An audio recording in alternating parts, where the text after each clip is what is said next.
Hello, welcome to this video on Thomas Egenes Sanskrit, the Australian National University, supplementary verse 11.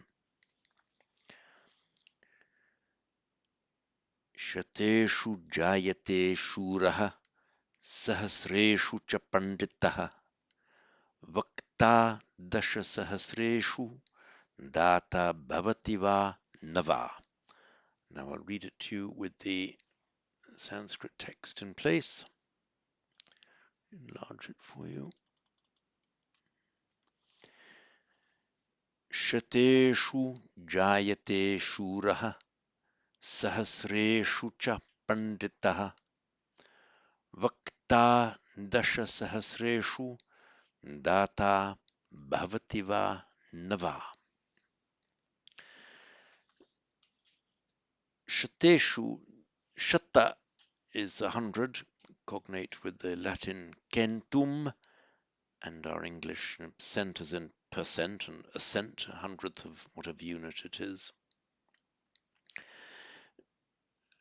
If you were to say among 100 people, this is the locative plural, among 100 people, you could either say shate or shateshu. You could use the singular or the plural there. If you use the singular, shate, among 100, among, there'd have to be 100 people to find one hero. So among 100, use shate or shateshu. If you use the plural form, it could have that meaning, 1 in 100, or it could also have the alternative meaning that your crowd would have to number in the hundreds, an indeterminate number of hundreds, for a hero to be found there. So it's left indeterminate what is meant here. They will see that on the ANU website that they opt for the first interpretation, that is 1 in 100, even though the plural shateshu, locative plural, is used. Jayate is born, shuraha, a hero. We also have the word vira, often translated as hero. We have virya, used by Shantideva, for example, to mean kind of vigor or energy. Vira is a broader meaning. You can have kind of a spiritual hero, as the Mahavira among the Jains, for example. You have the Mahavira, the great hero in the sense of a spiritual warrior. Whereas Shuraha, which I'm highlighting here, tends to be used more in the sense of a military warrior, like a tribal hero. So Shateshu Jayate Shuraha, one hero is born among 100, or among the hundreds. Sahasreshu cha pandita, the pandita, the wise man, meaning one wise man, among 1,000. And the same applies here. The poet could have said sahasre in the singular, locative singular, but has used sahasreshu. That could mean 1 in 1,000, or one out of a group or a crowd numbering in the thousands. Vakta dasha sahasreshu. Numerically, the same applies. Dasha sahasreshu, among 10,000 or a crowd numbering in the tens of thousands, you will find a vakta. I've done a note in it down below. Vakta from the root vach, to speak. And this is the agent noun ending vakta, vaktaram, like shasta, shastaram. And by internal sandhi, the vach, let me just call up iPad. Yeah. So by internal sandhi, oops.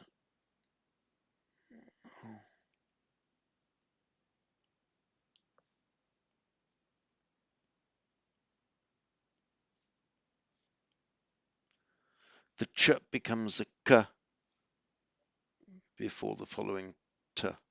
So vakta. Note also, by the way, the passive participle, you would expect to see something like vakta, but it's not that. It's ukta,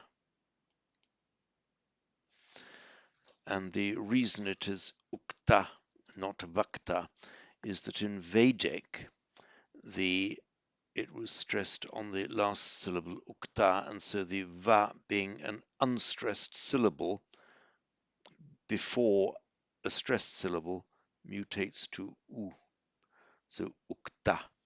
And the Pali students among you will recognize that this becomes not utta but vutta in Pali, so it's from the root vach. So the vakta means a speaker. The essential meaning is a speaker. By extension, it means an orator, one who can move crowds by his speech. And by extension, it could also mean an honest one who uses his speech with total honesty. So the orator or the truly honest speaker will be found as 1 in 10,000 or among the tens of thousands, and the data, that's just the giver from our root da. Let me call up iPad again.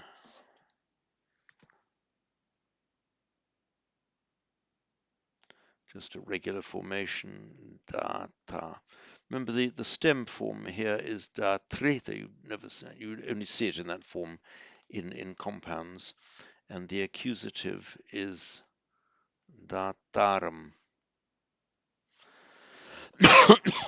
It's the same as the Latin ending tor, orator, factor.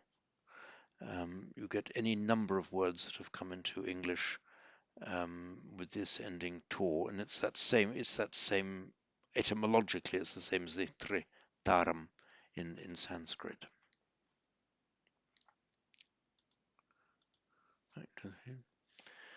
So the giver, the truly generous person, bhavati va nava. Va on its own means or, and it's an enclitic lecture, meaning it comes after an emphasized word, and it can't begin a word. It has to follow as well. By definition, enclitic means it's tacked onto the end of another word. So bhavati va nava. This expression va nava means or not or, means might be or not, might be, maybe not. We don't know. Indeterminate. And the meaning here is might even never be found. Bhavati va nava, might be found, might not be found. You just don't know. Bhavati simply here is just be, is, might be, might not be. So among the hundreds a hero is born, among the thousands a wise man, the orator among 10,000 or in the tens of thousands, and the giver, the truly generous person, might or might not be, that is, might or might not be found. So I will read it once more. Shateshu jayate shuraha sahasreshu cha panditaha vakta dasha sahasreshu data bhavati va nava. Before I stop the video, I'll just give you a note on jayate. Ooh, once again, my text boxes have disappeared. Oh, give me my text boxes back. Orders. Okay, there. Jayate is born. Let me go to iPad again. Jayate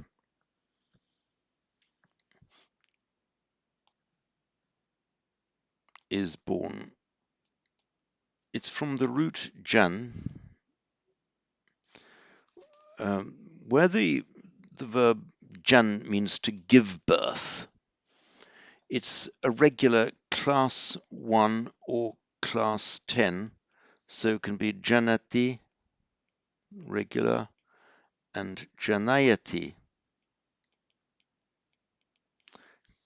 class 10, both regular, to give birth. However, as a class 4, it's an atmanepada, and it means to be born. Now, normally, a class 4 atmanepada, you would expect to see, I'm writing a deliberately wrong form here, janyate. It's the class 4 that inserts this y. However, it's irregular, and instead of janyate, which doesn't exist, it is jayate. So that explains the form jayate. If it were normal, it would be regular, I should say, would be janyate, but jayate. A very, very common verb. So do remember that one. Good, and I think that's it that's all on verse 10. Sorry, verse 11.